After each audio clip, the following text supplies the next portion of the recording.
नमस्कार दोस्तों, स्वागत है आप सभी का हमारे YouTube चैनल पर।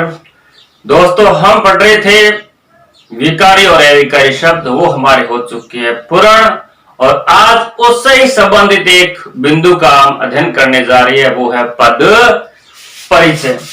मित्रों, पद परिचय के बारे में संक्षिप्त रूप से हमने पहले जब विकारी शब्दों को शुरू किया था तब पढ़ लिया था। आज थोड़ा विस्तृत रूप से इसका अध्ययन करते हैं। मित्रों, जो सार्थक शब्द होते हैं, सार्थक जो वर्ण होते हैं, वो सार्थक वर्णों का जो समूह है होता है, वो मित्रों शब्द कहलाता है। हमने ये बात की थी। और यही शब्द जो वाक्य में प्रयुक्त हो जाए तो क्या कहलाएंगे? पद। और इसी पद का परिचय देना हो तो क्या कहलाएगा? पद परिचय कहलाएगा। मित्रों, सार्थक वर्ण समूह शब्द कहलाते हैं, जबकि इन्हीं शब्दों का हम वाक्य में प्रयुक्त करते हैं तो ये क्या कहलाएंगे? पद कहलाएंगे। और ये जो शब्द है ये अलग है, तब तक स्वतंत्र रहते हैं, और जब वाक्य में प्रयुक्त हो जाते हैं तो ये नियमों में बंध जाते हैं, व्याकरणिक नियमों में बंध जाते हैं, व्याकरणिक कोटियों में बंध जाते हैं, तब इन्हें हम पद कहते हैं। और इन्हीं पदों का परिचय देना ही पद परिचय कहलाता है। दोस्तों, पद परिचय में हमें पद की स्थिति और उस पद का लिंग, उस पद का वचन आदि जो भेद होते हैं उसके बारे में हमें बताना होता है। पद परिचय में दिए गए पद का पूरा व्याकरणिक परिचय दिया जाना जरूरी होता है, जितना पूछा जाए। तो मित्रों, पद परिचय के लिए किसी पद के बारे में कुछ जानकारी होना हमारे लिए अपेक्षित है। किस किस की जानकारी होना हमारे लिए जरूरी है वो देखते हैं। मित्रों देखो दोस्तों, पद परिचय के लिए हमें संज्ञा की जानकारी होना जरूरी है।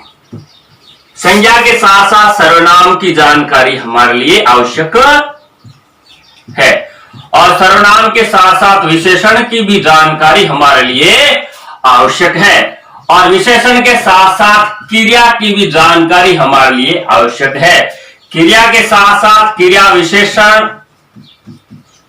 विशेषण की भी जानकारी हमें होनी चाहिए, और संबंध बोधक अव्यय की भी जानकारी हमें होनी चाहिए, और समुच्चय बोधक अव्यय की जानकारी होनी चाहिए, और विस्मयादि बोधक अव्यय की भी हमें जानकारी होनी चाहिए। मित्रों, संज्ञा के बारे में हमने पहले पढ़ लिया था। संज्ञा क्या है?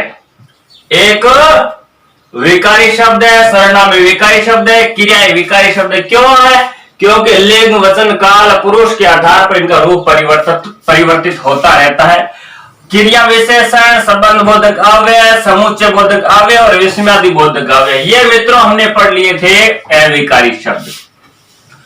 और इन्हीं पद में इन्हीं के बारे में हमें परिचय दिया जाता है। देखो मित्रों, संज्ञा के बारे में अपने को ध्यान रखना है कि किसी वाक्य में प्रयुक्त पद में जो संज्ञा है उसका भेद कौन सा है। भेद यानी वो जातिवाचक संज्ञा है या व्यक्तिवाचक संज्ञा है या भाववाचक संज्ञा है, और उसके पश्चात उस पद का हमें लिंग पता होना चाहिए, उसमें लिंग कौन सा है, और उस पद का वचन कौन सा है, और उस पद में कारक कौन सा है, और उस पद का क्रिया से क्या संबंध है, क्रिया से संबंध। मित्रों, ये कुछ महत्वपूर्ण बातें हमें पता होनी चाहिए। नहीं, संज्ञा का भेद, लिंग, वचन, कारक और क्रिया से संबंध, इन चीजों का हमें पद परिचय में उल्लेख करना। सर्वनाम में यही होता है, भेद पता होना चाहिए, लिंग, वचन, कारक, है ना, काल भी कह सकते हो, और क्रिया से संबंध, ये चीजें आपको पता होनी चाहिए दोस्तों की। और विशेषण की बात करें तो मित्रों, विशेषण में हमें क्या पता होना चाहिए? विशेषण के भेद पता होने चाहिए। यानी भेद हम पढ़ चुके हैं, विशेषण के भेदों के बारे में अध्ययन हम कर चुके हैं। लिंग के बारे में मित्रों हम अध्ययन करेंगे आगे, लिंग नहीं पढ़े, लिंग और वचन आगे पढ़ेंगे। वचन और मित्रों विशेषण की अवस्थाएं हमने पढ़ी थी, 3 अवस्थाएं। तो उन विशेषण की अवस्थाओं की जानकारी भी हमें होनी चाहिए, है ना। तीन अवस्थाएं हैं, तीनों अवस्थाओं की जानकारी होनी चाहिए। इसी के साथ हमने मित्रों पढ़ा था पर विशेषण क्या है और विशेष्य क्या है, यानी विशेष्य, परविशेषण और विशेषण में अंतर हमने पढ़ चुके थे। हमारे उस वीडियो को आप दोबारा पढ़ लेना, सुन लेना, डिस्क्रिप्शन में लिंक मिल जाएगा। और अब बात करते हैं क्रिया की। तो क्रिया में भी क्रिया के भेद कौन से, है ना, यानी अकर्मक क्रिया है या सकर्मक क्रिया है। मित्रों क्रिया हम पढ़ चुके हैं, तो आपको पता होना चाहिए उस क्रिया का कर्म के आधार पर कौन सा रूप है, सकर्मक है या अकर्मक है। और काल कौन सा है क्रिया का, है ना, भूत है, भविष्य है, वर्तमान है, उनका विभेद होता है, वो हम आगे पढ़ेंगे। और लिंग की जानकारी आपको होनी चाहिए और कारक की जानकारी होनी चाहिए। मित्रों लिंग और कारक का अध्ययन हम बाद में करेंगे। और इसका कर्ता जो कारक है उसके साथ संबंध क्या होना चाहिए, कर्म कारक के साथ उसका संबंध क्या है। तो कर्ता और कर्म दोनों कारकों के साथ इसका आपको संबंध, कर्ता कर्म, है ना, का संबंध आपको पता होना चाहिए। अब मित्रों क्रिया विशेषण की बात करते हैं, इसमें भी आपको भेद पता होने चाहिए ना। क्रिया विशेषण कौन सा है ना, रीतिवाचक क्रिया विशेषण है कौन सा, ये हम पढ़ चुके हैं, उसके बारे में जानकारी आपको होनी चाहिए। और क्रिया विशेषण के पश्चात बात आती है संबंध बोधक अव्यय की। संबंध बोधक अव्यय में तो आपको पद की जानकारी होनी चाहिए, पदों की जानकारी होनी चाहिए और वाक्यांशों की भी जानकारी होनी चाहिए। और समुच्चय बोधक में मित्रों पद की, है ना, पदों की, पदबंधों की, इनकी जानकारी, इसमें आपको भेद पता होना चाहिए। ये आपको मित्रों जानकारी होनी चाहिए, तब आप पद परीक्षा आराम से कर सकते हो, कोई दिक्कत नहीं आएगी। बहुत ही शानदार और इजी टॉपिक है। तो मित्रों इसको समझने के लिए हम कुछ उदाहरण लेते हैं। देखो मित्रों उदाहरण है, श्याम पत्र लिखता है। मित्रों सबसे पहले हमें पता होना चाहिए, इसमें एक श्याम पद है, एक पत्र पद है, लिखता है पद, ये तीन पद है इसके अंदर। और शुरुआत हम करते हैं कि देखो ये क्रिया है, ये कर्म है, ये कर्म को करने वाला करता है। तो सबसे पहले देखेंगे करता है वो संज्ञा है या सर्वनाम है, क्या है, काम को करने वाला या करता हो, जो करता होता है वो संज्ञा हो गया सर्वनाम। तो मित्रों ये श्याम है, इसका मतलब ये किसी व्यक्ति का नाम है, तो ये संज्ञा होगा, क्या होगा, संज्ञा होगा। मित्रों संज्ञा में कौन सा है, व्यक्ति का नाम है, तो सीधी सी बात है मित्रों व्यक्तिवाचक संज्ञा ही होगी। अब मित्रों श्याम अकेला है या बहुत अकेला है, तो एक वचन हो जाएगा मित्रों, क्या हो जाएगा, एक। अब देखो श्याम स्त्रीलिंग है, पुल्लिंग है, मित्रों पुल्लिंग है श्याम, तो अपने करेंगे पुल्लिंग। अब देखो अब अपने को जो लिखता क्रिया है, इसको करने वाला कौन है, श्याम है, लिखता है क्रिया का करता है। वैसे श्याम करता तो है ही, है ना, करता तो है ही, यानी लिखता है क्रिया का करता श्याम, लिखता है क्रिया का करता श्याम। इस प्रकार मित्रों एक पद का हम परिचय कर चुके हैं। अब अगले पद की बात करते हैं। अगला पद है पत्र। देखो मित्रों क्या लिखता है, पत्र लिखता है, तो सीधी सी बात है मित्रों ये पत्र है वो कर्म है, कर्म है। और ये क्या है, संज्ञा है ना। कौन सी संज्ञा है, देखो पत्र कौन सा पता नहीं चल रहा है कौन सा, लेकिन पत्र की भी क्या होती है, जाति होती है, जाति में चला जाएगा। अब देखो पत्र लिखता है, एक वचन है बहुवचन है, एक वचन है, बिल्कुल मित्रों एक वचन है। और पत्र कौन से लिंग में आता है ना, पत्र अच्छी है, पत्र अच्छा है, प्रयोग करके देखते ना, अच्छा ये सही लगता ना, तो ये पुल्लिंग में आएगा दोस्तों। किस में आएगा? पत्र किस में आएगा? पुल्लिंग में आएगा। लिंग का पता करने के लिए हम क्या है, वाक्य प्रयोग करके देख लेते हैं। कारक, कारक कौन सा है मित्रों? कर्म कारक है ना।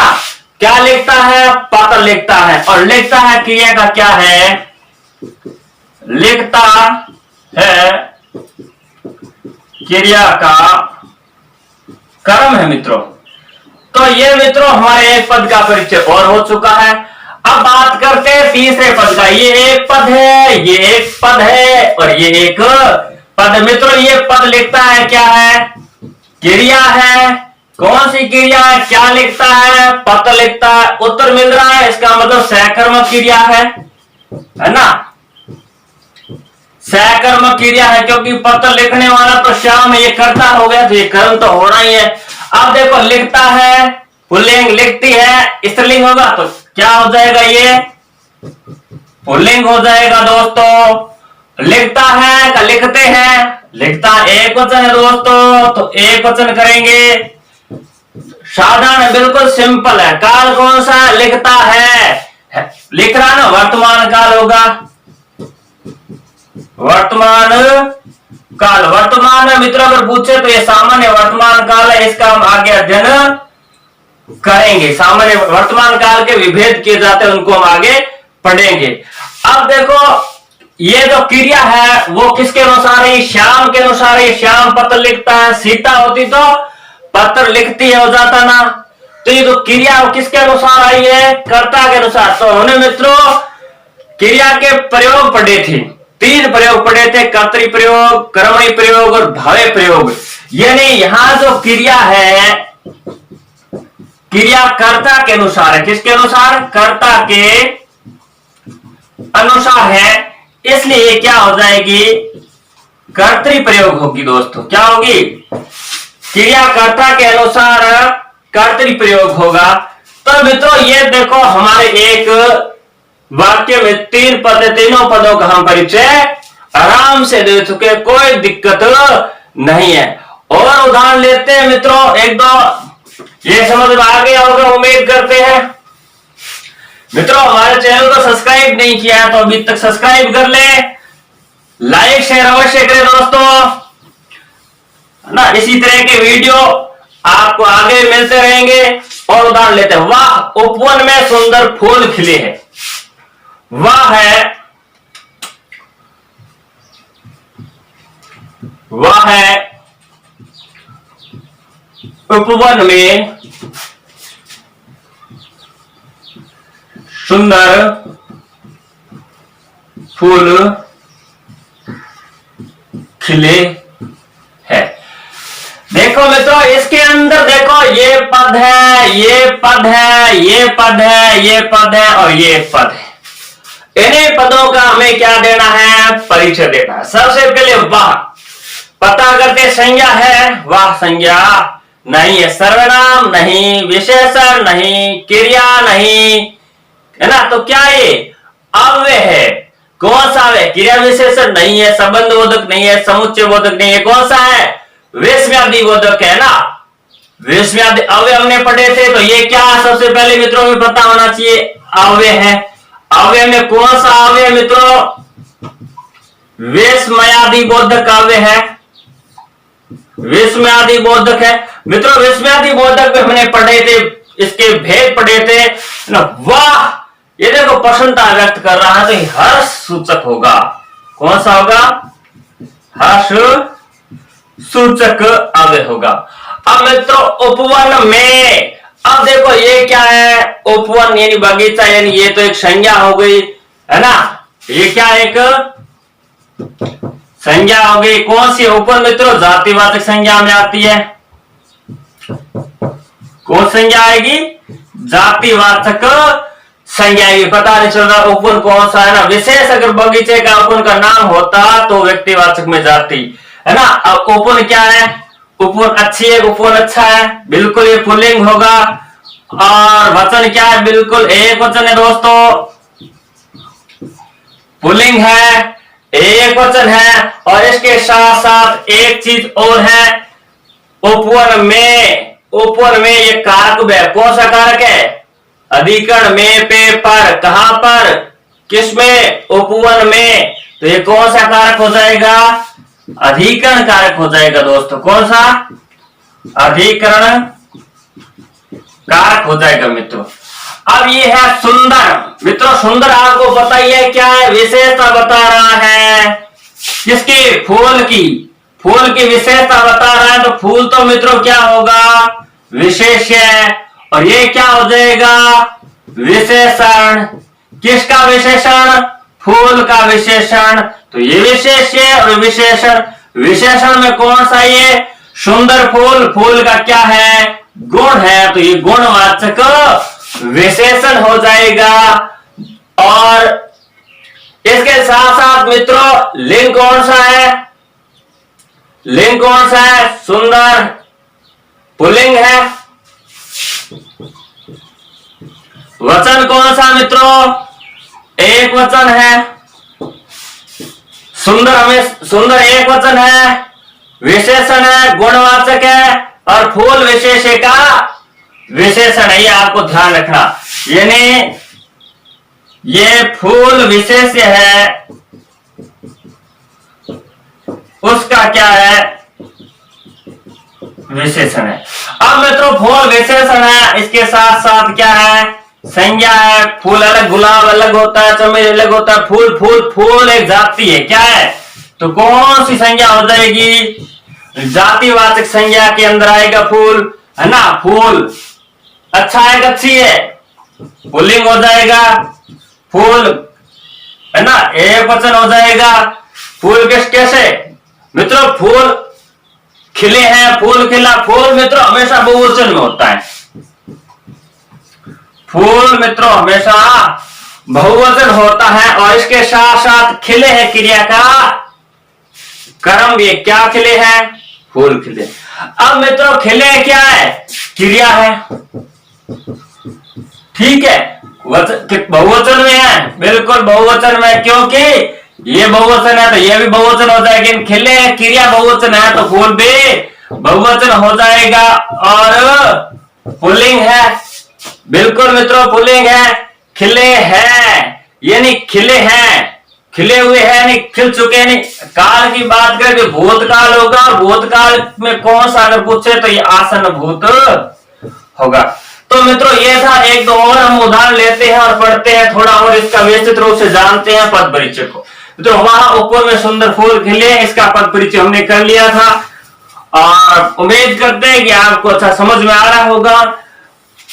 ये 10वीं 12वीं क्लास के लिए महत्वपूर्ण टॉपिक है। एक उदाहरण और लेते हैं मित्रों। धीरे धीरे कुछ लोग चले गए।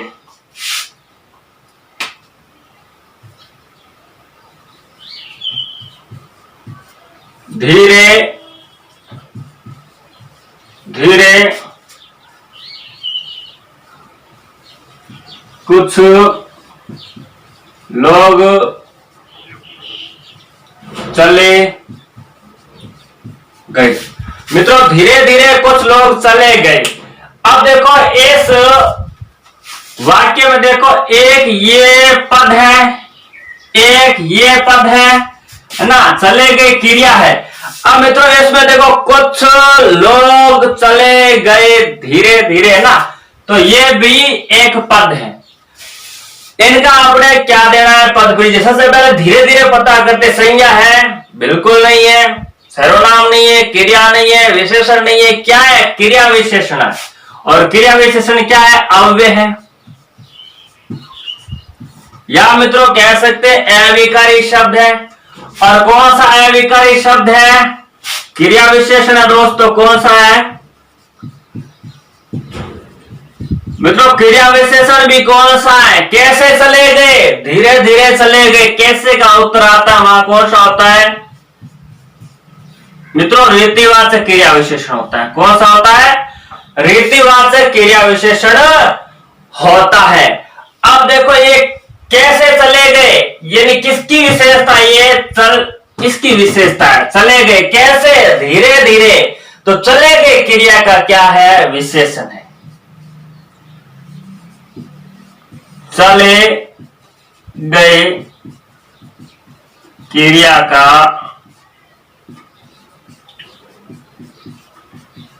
विशेषण दोस्तों। ये मित्रों हो गया एक पद का परिचय। अब है कुछ मित्रों, कुछ संज्ञा में नहीं आ रहा, सर्वनाम में नहीं आ रहा, ये आएगा विशेषण में। किसमें आएगा? विशेषण में आएगा। मित्रों कुछ लोगों को काउंट कर सकते हैं, बिल्कुल कर सकते हैं, तो संख्यावाचक में आएगा। विशेषण कौन सा? संख्यावाची विशेषण होगा मित्रों। और संख्यावाची में एक होता है निश्चित और एक होता है अनिश्चित। कुछ लोग चले गए, पता है कितने चले गए? नहीं पता चल रहा, तो क्या हो जाएगा? अनिश्चित संख्यावाची हो जाएगा दोस्तों, क्योंकि पता नहीं चल रहा कितने लोग चले गए, कितने रह गए। और लोग किसका विशेषण है? लोग है, इसका विशेषण है। तो लोग क्या है? विशेष्य है। और कुछ क्या है? विशेषण है। किसका? लोग। लोग विशेष्य का विशेषण है दोस्तों। ये हमारे एक पद का और परिचय हो गया। और इसमें पद परिचय कर सकते हो तो कर सकते हो। लिंग कौन सा है? कुछ लोग चले गए, देखो मित्रों पुल्लिंग है तो पुल्लिंग कर सकते हो। वचन कौन सा है? कुछ लोग चले गए, बहुवचन है तो मित्रों बहुवचन आप कर सकते हो। तो इस प्रकार पद परिचय और भी आप कर सकते हो, लेकिन ये तो साधारण सी बात है, आप आराम से कर लोगे, बताने की आवश्यकता नहीं। अब लोग मित्रों, लोग क्या है मित्रों? संज्ञा है। कौन से मित्रों? लोग जातिवाचक में आती है दोस्तों,